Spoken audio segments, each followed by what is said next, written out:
نبی صلی اللہ علیہ وسلم کی مشہور حدیث جو بار آپ کو سنائی جائے گی وہاں، الحج المبرور لیس لہ جزاء الا الجنہ، حج مبرور کا بدلہ اللہ کے نزدیک جنت کی شکل میں دیا جائے گا، اس کا بدلہ جنت ہی ہے حج مبرور کا، اس کی تفصیل آگے آ رہی ہے۔ لیکن حج مبرور میں یہ دونوں چیزیں ہونا بہت ضروری ہیں کہ خالص اللہ کے لیے حج کیا جائے اور محمد رسول اللہ صلی اللہ علیہ وسلم کے طریقے کے مطابق حج کیا جائے۔ اس کے بعد برادران اسلام، یہ دو شرطیں ہیں، اس کے بغیر حج قبول نہیں ہوگا۔ نبی علیہ الصلوۃ والسلام فرماتے ہیں من عمل عملا لیس علیہ امرنا فہو رد، بخاری مسلم کی مشہور حدیث۔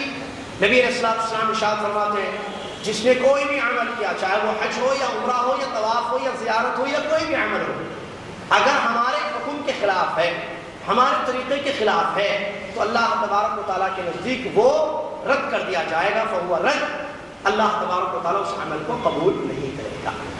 چلیے اس کے بعد حج صحیح ہونے کی شرطیں۔ اس سے پہلے حج کس کو کہتے ہیں عربی میں؟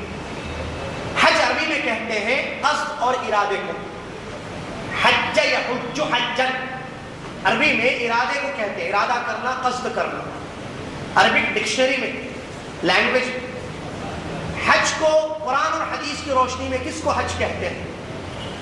اور ڈیفینیشن حج کا قرآن اور حدیث کی روشنی میں حج کا مطلب آپ بیت اللہ کا ارادہ کریں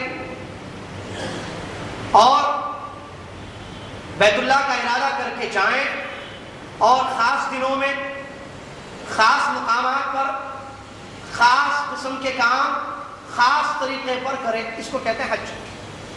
اور ایک مرتبہ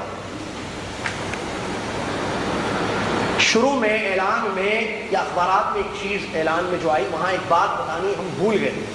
وہ بات یہ کہ اپنے ساتھ پین یا نوٹس لے کر آئیں تاکہ باتوں کو آپ نوٹ کریں اگر نوٹ کرنا چاہیں۔ لیکن کوئی بات نہیں، آپ غور سے توجہ سے سن رہے ہیں میری باتوں کو انشاءاللہ، تو آپ اس کو ذہن میں رکھیں اور اس کو اچھی طریقے سے یاد رکھیں، اور اس کی جو بھی کیسٹ وغیرہ تیار ہو رہی ہے اس کو بھی اپنے پاس رکھیں، جانے سے پہلے بار بار آپ دیکھیں تاکہ چیزیں آپ کو اچھی طریقے سے معلوم بھی ہو جائیں انشاءاللہ۔ حج کس کو کہتے ہیں قرآن حدیث کی روشنی میں؟ جو ڈیفینیشن اس کی تعریف ہے خاص دنوں میں۔ کیوں میں نے کہا خاص دنوں؟ علماء کی تعریف، علماء اہل علم میں خاص دنوں میں اس لیے کہ ہر دن میں حج نہیں ہوتا، ہر دن کل آپ حج نہیں کر سکتے ہیں، شوال میں محرم میں حج نہیں ہوتا ہے، محرم صرف ذی الحجہ کے خاص مہینے میں ہوتا ہے، اسی لیے خاص دنوں میں، اور وہ جانتے ہیں آپ کب سے شروع ہوتا ہے حج کے مہینے، خاص دنوں میں، خاص مقامات پر۔ خاص مقامات کیوں؟ اس لیے کہ ہر عام جگہ حج نہیں ہوتا ہے، حج کی جگہ مکہ، مینا، عرفات، مزدلفہ، جدہ میں حج نہیں ہوتا ہے، ریاض میں، دمام میں حج نہیں کر سکتے ہیں آپ، حیدرآباد، ممبئی، دلی میں حج نہیں ہوتا ہے، اسی لیے کہا خاص مقامات۔ نمبر 3 خاص کام، خاص اعمال، کیونکہ حج میں خاص اعمال ہیں، احرام باندھنا، وقوف کرنا، طواف کرنا، کنکری مارنا، مزدلفہ میں مبیت کرنا وغیرہ۔ خاص طریقہ، چوتھی چیز خاص طریقہ محمد الرسول صلی اللہ علیہ وسلم، تو خاص دنوں میں خاص مقامات پر خاص قسم کے کچھ کام خاص طریقے محمد الرسول صلی اللہ علیہ وسلم کے طریقے پر کرنے کو حج کہتے ہیں۔ ٹھیک ہے، چلیے اس کے بعد حج کی 3 قسمیں، ایک حج افراد، دوسری حج قران، تیسری حج تمتع۔ دونوں کو مختصر بتاتے ہوئے تیسرے کو تفصیل سے بیان کیا جائے گا انشاءاللہ، کیونکہ مجھے جہاں تک معلوم ہے یا 8 سال کا میرا جو تجربہ ہے وہاں کا، اکثر ہمارے ہندوستان کے حجاج یا اردو بولنے والے اکثر حجاج ہمارے اکثر حج تمتع ہی کی نیت کر کے آتے ہیں، جس میں عمرہ اور حج دونوں چیزیں ہوتی ہیں، اور یہی افضل ہے، اس میں کوئی شک نہیں۔ تو حج کی 3 قسمیں، افراد، قران، تمتع۔ نبی محمد صلی اللہ علیہ وسلم نے جو حج کیا وہ حج قران تھا، دوسری قسم کا حج، ترتیب کچھ بھی رکھے آپ، لیکن آپ کی احادیث سے یہ بات ثابت ہے کہ افضل حج حج تمتع ہے، جیسا کہ بخاری کے الفاظ ہے، نبی علیہ السلام نے فرمایا کہ اگر مجھے پہلے معلوم ہوتا تو میں اپنے ساتھ جانور نہیں لاتا اور عمرہ کر کے حلال ہو جاتا اور اس کو تمتع بنا لیتا۔ اور ایک حدیث کے الفاظ ہیں نبی علیہ السلام نے جس میں بیان فرمایا کہ حج تمتع اگر آئندہ سال میں باقی رہوں گا تو ایسی صورت میں میں حج تمتع کروں گا جیسا کہ حدیث کا مفہوم ہے، اگر آئندہ سال زندگی میری باقی ہے، نبی علیہ السلام کی دوسری بات۔ تو یہ دو احادیث اور اس کے علاوہ دوسری وہ احادیث جہاں نبی علیہ السلام نے حکم دیا ان لوگوں کو جو اپنے ساتھ جانور نہیں لائے تھے، وہ صحابہ رضی اللہ عنہم اجمعین جو اپنے ساتھ جانور نہیں لائے تھے، عمرہ کر کے حلال ہو جائیں اور اس کو تمتع بنا دیں، نبی علیہ السلام کا حکم۔ تو یہ احادیث اور نبی علیہ السلام کا حکم اور آسمان سے وحی کا آنا، ان ساری چیزوں کو سامنے رکھ کر اہل علم نے اس بات کو بیان کیا ہے کہ کوئی شک نہیں ہے کہ تینوں قسم کے حج میں سے حج تمتع ہی افضل ہے۔ اور اسی لیے آپ دیکھتے ہیں ہمارے اکثر حاجی بھائی جو آتے ہیں حج کرنے کے لیے وہ حج تمتع ہی کرتے ہیں۔ کیوں؟ اس میں ایک سفر میں دو عبادتیں ہوتی ہیں، ایک سفر ہوتا ہے اس میں عمرہ بھی ہو جاتا ہے الحمدللہ، اور ایک ہی سفر میں حج بھی الحمدللہ ہو جاتا ہے۔ قبل اس کے کہ میں ان تین قسموں کو بیان کروں اس سے پہلے احرام کس کو کہتے ہیں، اور احرام سے پہلے کیا چیزیں منع ہیں، اور احرام کیسے باندھنا چاہیے، یہ ساری چیزوں کو آپ کے سامنے میں بیان کروں انشاءاللہ۔ ترتیب سے بات کو سنیں، احرام کس کو کہتے ہیں، اور ماں اور بہنیں اگر میری بات سن رہی ہے تو بہت اچھا ہے، اگر نہیں سن رہی ہے تو اگر آپ کی خواتین جو آپ کے ساتھ یہاں نہیں آئی ہیں جو حج آپ کے ساتھ کریں گی ان تک میری یہ بات یا پوری میری باتیں ضرور پہنچا دیں آپ، جزاک اللہ۔ احرام کس کو کہتے ہیں عربی میں؟ توجہ سے سنیے جزاک اللہ۔ احرام کا مطلب دو کپڑے باندھنا نہیں ہے، دو چادریں اوڑھنا نہیں ہے۔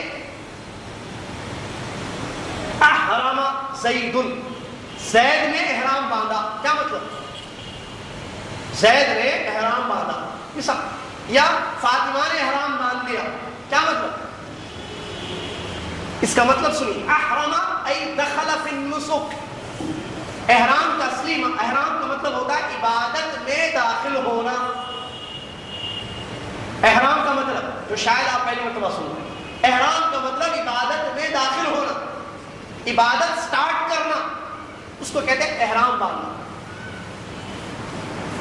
یہ جو دو چادریں آپ پہنتے ہیں یا عورت احرام باندھتی ہے، اس کو ہم احرام باندھتی ہے بولتے ہیں اردو میں، تو وہ نیت کر لیتی ہے عبادت سٹارٹ کرنے کی، اور اس نیت پر عمل کرتے ہوئے مرد کے لیے جو خاص کپڑا ہے احرام کا جو آپ کے سامنے بھی پہن کر بتایا جائے گا، وہ خاص کپڑا احرام کا مرد باندھتا ہے، جس کو احرام کا کپڑا کہتے ہیں، احرام باندھنا نہیں ہے۔ ہم اردو میں بولتے ہیں احرام باندھنا، یہ غلط نہیں ہے لفظ بولنا، لیکن مطلب آپ کو سمجھانا چاہتا ہوں، کیونکہ مطلب نہیں سمجھنے کی وجہ سے کئی مسائل پیش ہوتے ہیں۔ مطلب نہیں سمجھنے کی وجہ سے احرام باندھنے کا مطلب کیا ہے؟ احرام میں داخل ہونا، کیا مطلب؟ نیت کرنا، عبادت کی نیت کرنا دل میں، اور عبادت شروع کرنا، عبادت شروع کرنا، دخل فی النسک، نسک میں داخل ہونا، یہ ہے احرام۔ اب اس پر عمل ہوتا ہے آپ کو، اب جیسی نیت آپ نے کی ہے، عبادت سٹارٹ کر رہے ہیں تو سلے ہوئے کپڑے آپ کو اتار دینا ہے، مرد کو سلے ہوئے کپڑے اتار دینا، دو چادریں ہو آپ کو سیبتن کرنا ہے، دو چادریں سیبتن کرنا۔ خواتین کا کوئی خاص احرام کا لباس نہیں ہے، تو وہ جب نیت کرتی ہے، فاطمہ نے احرام باندھا، کیا مطلب؟ فاطمہ نے نیت کر لی، فاطمہ عبادت شروع کر دی۔ اب جیسے شروع کرے گی تو اس کے لیے جو منع ہے کپڑے پہننا وغیرہ خاص قسم کے، جو آگے میں تفصیل سے آپ کے سامنے بیان کروں گا، وہ نہیں پہنے گی، اس سے اپنے آپ کو بچائے۔ بات کو سمجھ رہے ہیں؟ اور اس کو جو چادریں ہیں وہ احرام کا کپڑا ہے، احرام باندھنا نہیں، احرام کا کپڑا۔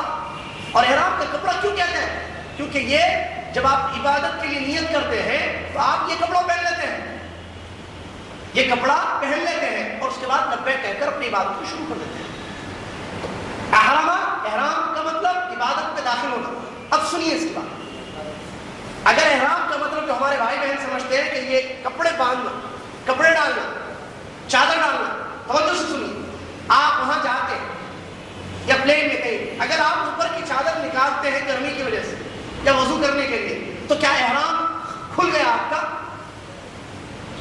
جی نہیں نا، ایسی بات نہیں، عبادت سے باہر چلے گئے آپ، یا عبادت میں ہے ابھی بھی، آپ اوپر کی چادر اتار کے نیچے رکھتے ہیں، وضو کرنا چاہتے ہیں، وضو کر رہے ہیں، تو کیا آپ احرام سے باہر چلے گئے؟ نہیں۔ یا ہماری بہن مسح کرنا چاہتی ہے سر کا، تو سر کے کپڑے کو کھولتی سکتی ہے، یا اس کے کپڑے میلے ہو گئے وہ کپڑے کھول کے دوسرے کپڑے پہنتی ہے، نہا کر دوسرے کپڑے پہنتی ہے، تو کیا وہ عبادت سے باہر چلے گئے؟ احرام ختم ہو گیا، احرام کھل گیا؟ کیونکہ احرام یہ نہیں ہے یہ کھلا تو احرام کھل گیا، نہیں، احرام کا مطلب نیت کرنا، عبادت میں داخل ہونا۔ آپ عبادت میں داخل ہو گئے، اب اگر ایسا کوئی کام کرتے ہیں جس سے عبادت باطل ہو جائے تب آپ کی عبادت باطل ہوگی، احرام سے باہر آ جائے، ورنہ یہ چادر نکالنے کی وجہ سے، یا آپ غسل کرنے کے لیے آئے تو دونوں چادریں نکالتے ہیں آپ غسل کرنے کے لیے، تو آپ احرام سے باہر نہیں چلے گئے، کیونکہ آپ تو عبادت میں لگے ہوئے ہیں، ابھی عمرہ بھی نہیں کیا آپ نے، وہاں آئے ابھی غسل کر رہے ہیں ہم، یا طہارت کے لیے بیٹھے ہوئے ہیں، مسئلے کو سمجھ رہے ہیں۔ اسی لیے احرام کا یہ مطلب نہیں ہے کہ دو چادریں اوڑھنا اپنے جسم پر، احرام کا مطلب عبادت کی نیت کرنا اور عبادت شروع کرنا۔ مسئلہ واضح ہو گیا؟ یہ چادر ہے، اگر یہ آپ اتارتے ہیں تو اس سے آپ کا احرام میں کوئی فرق نہیں پڑے گا، آپ نے احرام کا کپڑا اتارا ہے، احرام میں باہر نہیں چلے گئے، احرام سے باہر نہیں چلے گئے، احرام کا کپڑا آپ نے اتارا ہے۔ میرے خیال سے بات واضح ہو گئی، سوالات میں اگر کوئی بات واضح نہ ہو تو پیش کر سکتے ہیں۔ آئیے، حالت احرام میں کچھ چیزیں منع ہیں جس کا پاس و لحاظ کرنا حاجیوں کے لیے ضروری ہے۔ حالت احرام، اب دیکھیں حالت احرام کا مطلب کیا ہے؟ جب آپ نیت کر لیے اسٹارٹ کرتے ہیں تو یہ چیزیں منع ہیں، کیا چیزیں منع ہیں؟ آئیے، کچھ چیزیں مرد اور عورتوں دونوں کے لیے منع ہیں، اور کچھ چیزیں صرف مرد کے لیے منع ہیں، اور کچھ چیزیں صرف عورت کے لیے منع ہیں۔ ٹھیک ہے، چلیے ایک ایک سنتے جائیں، اور جہاں الگ ہوگا میں الگ کر دوں گا، بتا دوں گا کہ کون سی چیز عورت کے لیے منع ہے خاص طور سے، یا کون سی چیز ایسی ہے جو صرف مرد کے لیے منع ہے۔ سب سے پہلی چیز، مرد کے لیے جو چیز منع ہے، جہاں میں مرد ہوں تو صرف مرد، اور سلا ہوا کپڑا پہننا، اور عربی میں اس کی دلیل جو آئی ہے، جو لفظ آیا ہے حدیث میں، اللہ کے نبی، ہم اردو میں بتا رہے ہیں نا ساری چیز، حج کے سارے مسائل نبی صلی اللہ علیہ وسلم نے عربی میں بتائے، ہم اس کا ترجمہ کر رہے ہیں اور آپ کے سامنے بیان کر رہے ہیں، تو عربی اصل ہے، ترجمہ دوسری چیز۔ تو نبی صلی اللہ علیہ وسلم نے حالت احرام میں جو سلا ہوا کپڑا، جو اردو میں لکھتے ہیں بولتے ہیں صحیح بات ہے، لیکن مطلب کیا ہے اس کا؟ سلا ہوا کپڑا، عربی میں جو لفظ حدیث میں آیا ہے وہ ہے مخیط۔ مخیط، مخیط منع ہے مرد کے لیے حالت احرام میں۔ اب وہ نیت کر لے عبادت کی تو پھر سلے ہوئے کپڑے اتار دے گا اور دو چادریں اوڑھ لے گا بغیر سلے ہوئے کپڑے، تو مخیط کس کو کہتے ہیں عربی میں؟ مخیط اس کپڑے کو کہتے ہیں جو پہننے کی شکل میں سلا گیا ہو۔ مخیط جو منع ہے حالت احرام میں مرد کے لیے، وہ کپڑا جو پہننے کی شکل میں سلا گیا ہو، جیسے شرٹ، جیسے پینٹ، جیسے کرتا، جیسے پاجامہ، جیسے بنین، جیسے انڈرویئر، جیسے توپ، وہ سلا ہوا کپڑا جو پہننے کی شکل میں سلا ہوا، ورنہ سلا ہوا کپڑا پہننا جو منع ہے اس کا یہ مطلب نہیں کہ ہر وہ پیس کپڑے کا، ہر وہ کپڑا جس میں تاگا ہو، نہیں، ہر وہ کپڑا جس میں تاگا ہو وہ نہیں ہے مخیط۔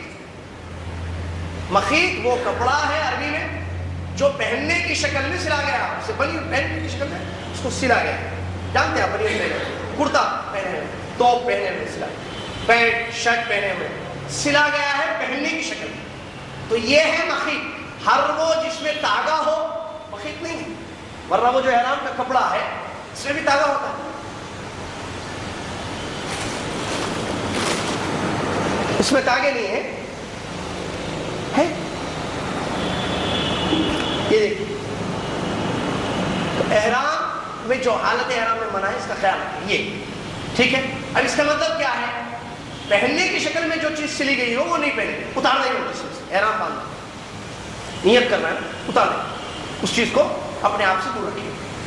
اب اس سے آپ مسائل سمجھ سکتے ہیں جو آگے بہرحال بیان کریں گے ہم، کہ چپل، اگر چپل پہ تاگا ہو تو مخیط ہے، وہ یہ نبی صلی اللہ علیہ وسلم نے مخیط پہننا منع کیا ہے، چپل میں اگر سلوائی ہو تو کیا وہ مخیط ہے جو منع ہے حدیث میں؟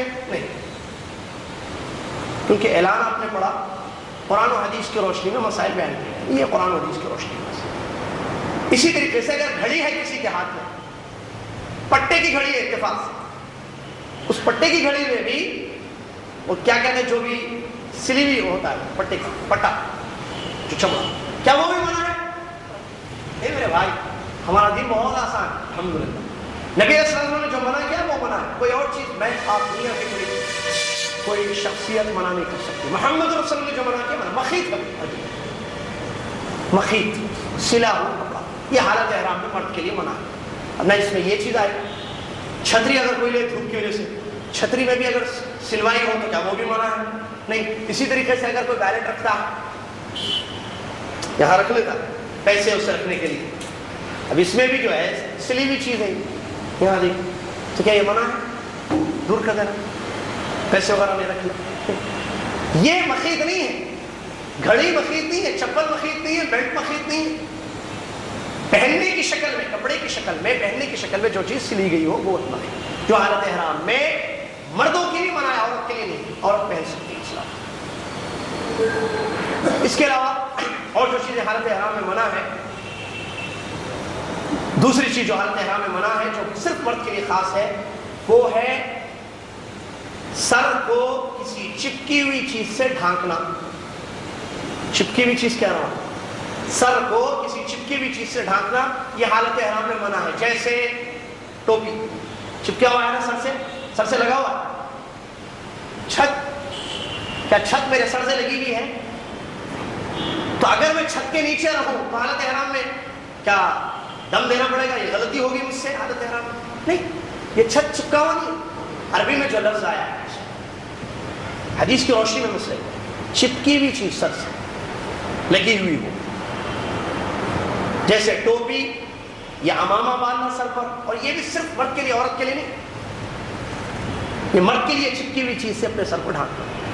جب چپکی ہوئی چیز کا مطلب، اس کے علاوہ اگر آپ چھت کے نیچے رہتے ہیں، کوئی ٹینٹ میں آپ رہتے ہیں، مکہ مدینہ میں جو ہے چھت کے نیچے آپ رہتے ہیں، یا چھتری آپ کے سر پر ہوتی ہے، یا کوئی سایہ آپ رکھتے ہیں اپنے اوپر، یا پلین کی چھت ہوتی ہے، یا بس کی چھت ہوتی ہے، کار کی چھت ہوتی ہے، گاڑی کی چھت جو مینا وغیرہ ہے، کوئی فرق نہیں پڑتا، اطمینان۔ اور یہ صرف مرد کے لیے۔ تیسری چیز جو حالت احرام میں منع ہے مرد کے لیے، وہ ہے بال نکالنا جسم سے، اور یہ چیز مرد عورت دونوں کے لیے منع ہے۔ مرد عورت دونوں کے لیے بال نکالنا جسم کے کسی حصے سے، حدیث میں جو لفظ آیا ہے وہ بال نکالنا ہے، ٹھیک ہے؟ کیا مطلب؟ یعنی آپ ایسے سر کا بال پکڑے، میں واضح بتا رہا ہوں، ایسے پکڑے کھینچی سے کٹ کر دیں، ایسے پکڑ کے کھینچتے ہیں، دھڑی کا بال کھینچتے ہیں ایسے، یا یہاں کا بال کھینچتے ہیں، تو آپ نکال رہے ہیں بال، تو حالت احرام میں منع ہے۔ یا کوئی عورت جو ایسے بال کو پکڑ کے کھینچتی، بال نکالتی ہے، یا یہاں کے بال، تو کوئی بھی بال نکالنا منع ہے حالت احرام۔ اچھا بال نکل جائے تو، میں نے کہا نا شروع میں 2 گھنٹہ تو بیٹھنا پڑتا، مسائل ہیں بہت زیادہ حج کیمپ میں، لہٰذا سستی کا کو چھوڑ کر پوری توجہ کے ساتھ میری بات، بال اگر نکل گیا، میں نکالا نہیں، یا بہن عائشہ نے نکالا نہیں، نکل گیا بال، تو کیا دم دینا پڑے گا؟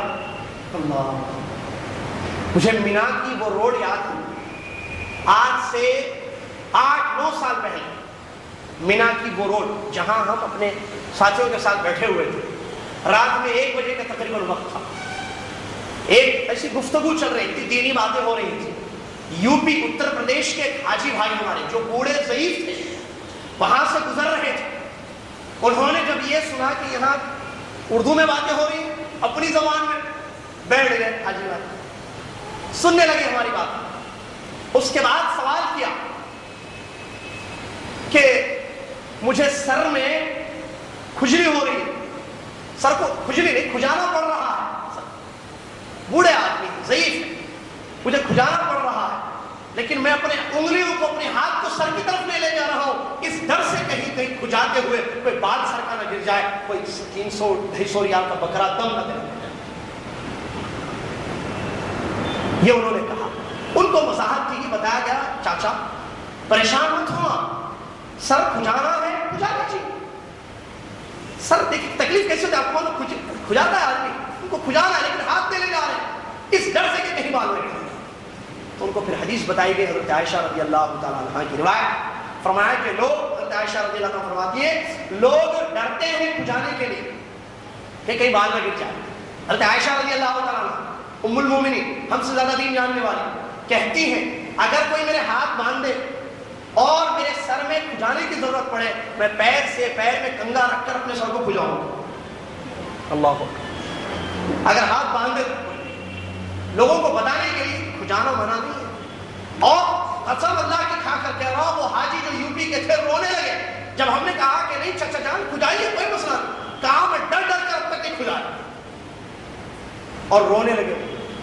مجھے ڈرا دیا گیا بہت محنت سے، ہاتھ انگلی میں لگانا ہے، بال گر جائے گا دم۔ آپ کو معلوم ہے پیسے جمع کر کے 1 لاکھ روپیہ، پتہ نہیں اس زمانے میں کون سا 1 لاکھ روپیہ جمع کر کے ایک گاؤں کا حاجی نکلا ہے، اب وہاں بکرا 250 300 ریال 350 ریال 400 ریال کا بکرا کہاں سے لا کر دے گا؟ بال گر جائے دم، کس نے کہا میرے بھائی بال گرانا حالت احرام میں منع ہے۔ اگر گر جاتا ہے، جس کی میں مثالیں دے رہا ہوں، آپ وضو کر رہے ہیں، ہاتھ لگ گیا، داڑھی کا خلال کر رہے، بال گر گیا، یا آپ نہا رہے ہیں، بال جھڑنے کے بعد بیماری بھی، بال گر گیا آپ کا، یا سر کا مسح کرتے ہوئے بال نکل گیا، یا ہماری بہن سر کا مسح کر رہی ہے بال نکل گیا، یا غلطی سے گر گیا بال، تو کیا دم دینا پڑے گا؟ ایک قاعدہ یاد رکھ لیجیے، اللہ تبارک و تعالیٰ کی یہ مہربانی اور اس کا فضل ہے اس امت پر کہ اللہ تبارک و تعالیٰ نے غلطیوں کو اور بھول کو معاف کر دیا ہے اس امت سے۔ غلطی سے کوئی کام ہو یا بھول سے کوئی بھی کام ہو، حج میں اس قاعدے کو ذہن میں رکھیں، غلطی اور بھول سے، سوائے یہ کہ ارکان میں نہ ہو کہ رکن نہ چھوڑ دیں یا واجب کی ارکان چاہتا، صرف ارکان میں کوئی کام آپ غلطی سے چھوڑتے ہیں تو وہ کرنا پڑے گا، یا بھول سے۔ ارکان کے علاوہ واجبات یا سنن اور مستحبات اور دیگر حج کے کوئی بھی اعمال ہو، اگر غلطی سے آپ نے کیا ہے، مثال غلطی کی مثال، آپ پلین میں بیٹھے ہوئے، سر کو چپکی ہوئی چیز سے ڈھانکنا منع ہے، میں نے کہا نا ابھی آپ بیٹھے ہوئے، سردی ہو رہی ہے، اے سی چل رہا ہے، سردی، آپ اپنی چادر کو سر پہ ڈال دیے، ایسے سر پہ ڈالیے، یا مزدلفہ میں سردی ہو رہی تھی، آپ چادر، یہ سب پریکٹیکل چیزیں میں جو دوران تعلیم 4 سال مدینہ منورہ جامعہ اسلامیہ میں دوران تعلیم بھی ہم حج کرتے تھے، لوگوں کو مسائل بتائے وہ، اور اس کے بعد 8 سال جو لوگوں میں کام کر رہے ہیں، یہ ساری پریکٹیکل چیزیں جو دیکھتے ہیں ان چیزوں کو آپ کے سامنے بیان کر رہے ہیں، اس لیے توجہ دیں۔ تو اگر آپ مزدلفہ کی رات سر کو ڈھانک لیے غلطی سے نیند، اور کسی نے آپ کو جگا دیا، کہا ارے سر پر کپڑا ہے آپ ہٹا دیجیے، یا غلطی سے ٹوپی پہن لیا، غلطی سے ٹوپی پہن لی اور آپ کو جیسے یاد آیا آپ نکال دیے، کیا دم دینا پڑے گا؟ غلطی سے کیا ہے آپ نے کہا نہیں، اللہ تبارک و تعالیٰ نے کہا اور ربنا لا تؤاخذنا ان نسینا او اخطانا، سورہ بقرہ کیا ہے؟ اللہ تبارک و تعالیٰ نے دعا کو قبول کر لیا مومنوں کی کہ اے ہمارے رب، ہم کوئی غلطی سے کام کریں یا بھول سے کام کریں تو ہمارا مؤاخذہ نہ کر۔ نبی علیہ السلام نے حدیث میں فرمایا اللہ تبارک و تعالیٰ نے 3 چیزوں کو میری امت سے معاف کر دیا ہے، ایک خطا غلطی، دوسری نسیان بھول، تیسرا ومستکرہوا علیہ زبردستی سے جو کام میری امت کے کسی شخص سے کیا جائے کروایا۔ 3 چیزوں کو اللہ نے معاف کر دیا، لہٰذا غلطی سے سر ڈالیے، غلطی سے سر ڈالے کوئی پریشان نہ ہوا، فوراً ہٹا۔ غلطی سے کوئی کام آپ نے کیا ہے یا بھول سے کیا ہے اس کو دور کر دیں۔ چلیے، تو حالت احرام میں بال نکالنا منع ہے، یہ بات۔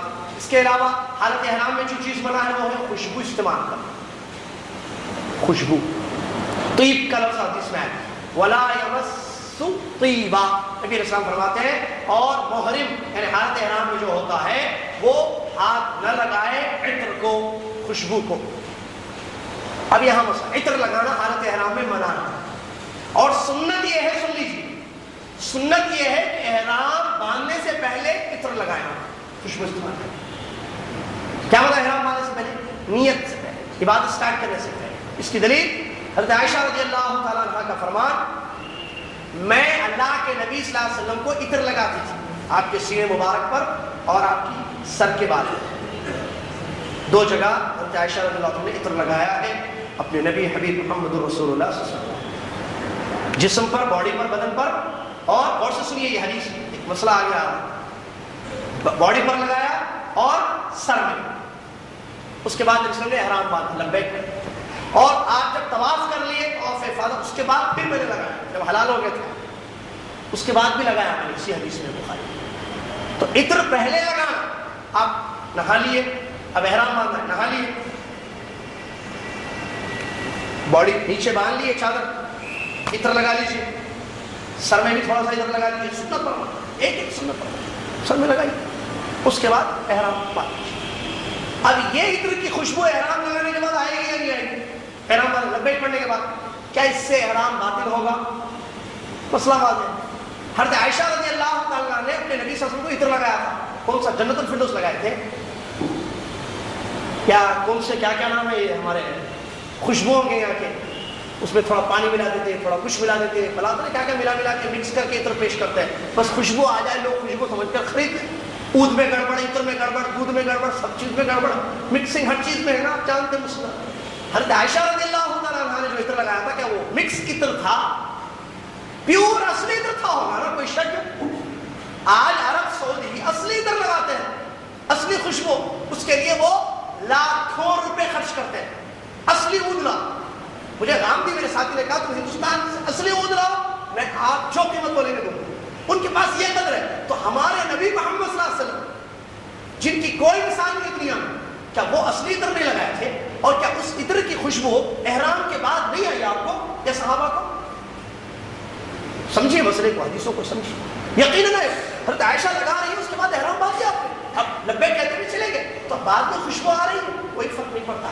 حالت احرام میں آپ نے لگایا نہیں، حالت احرام میں، حالت احرام سے پہلے لگایا، یاد اس مسئلے کو ذہن میں رکھیں۔ آپ باڈی پر لگا لیں، اس پر لگا لیں، اس کے بعد اگر پلین میں بھی آتی ہے، بعد تک آپ کو خوشبو آتی ہے، تو اس سے کوئی فرق نہیں پڑے گا، کیونکہ حالت احرام میں آپ نے عطر نہیں لگایا ہے، حالت احرام میں عطر لگانا منع ہے۔ چلیے، بعض لوگ اس کا عطر کا ترجمہ خوشبو جو کرتے ہیں مسئلوں کو سمجھانے کے لیے اردو میں، لیکن اس کا یہ مطلب نہیں ہے ہر وہ چیز، ہر وہ تھنگ جس سے آپ کو خوشبو آ رہی ہے وہ حالت احرام میں منع ہے۔ جیسے سیب، اس سے بہترین خوشبو آتی ہے، سیتافروں کا موسم چل رہا ہے، سیتافر سے بہترین خوشبو آتی ہے، آم کی خوشبو آتی ہے، کھانے کی پکانے کی خوشبو آتی ہے، مندی کی خوشبو آتی ہے، بریانی کی خوشبو آتی ہے، ٹماٹے گوشت پکائے خوشبو آتی ہے، پالک پکائے خوشبو آتی ہے،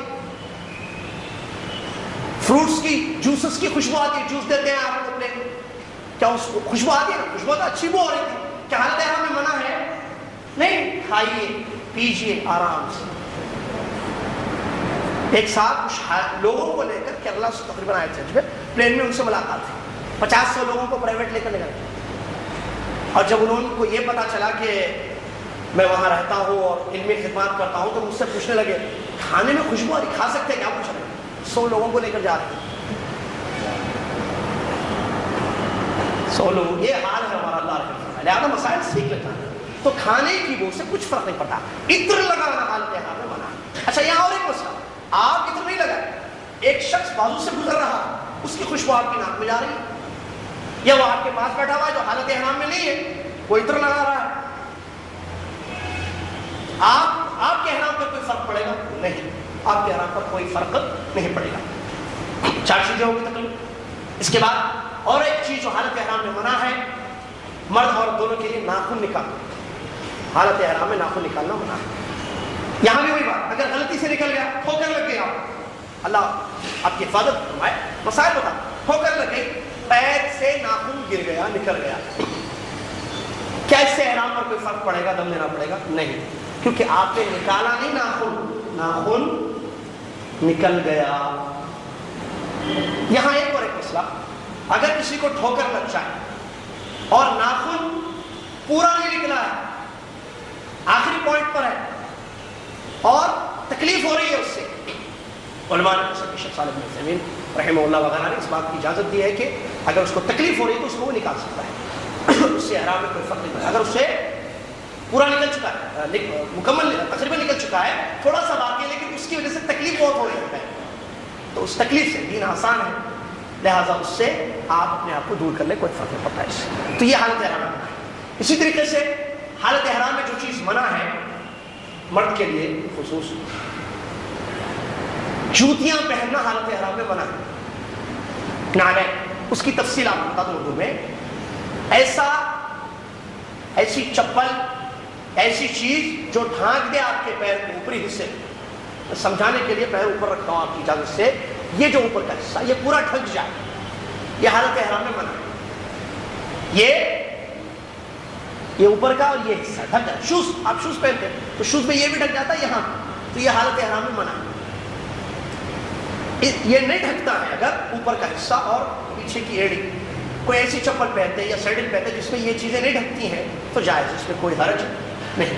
اسی طریقے سے حالت احرام میں جو چیز منع ہے وہ ہے شادی کرنا، نکاح کرنا. حالت احرام میں مرد ہو یا عورت ہو منع ہے. اسی طریقے سے حالت احرام میں جو منع ہے وہ رشتے طے کرنا. مینا میں بیٹھ کر آپ رشتے طے کریں. حالت احرام میں جب تک آپ رہیں گے تو رشتے طے کرنا یا شادی کرنا یا بیوی سے ہمبستری کرنا یا ہمبستری پر ابھارنے والی کوئی بات کرنا یا کوئی حرکت کرنا، یہ ساری چیزیں حالت احرام میں منع ہے.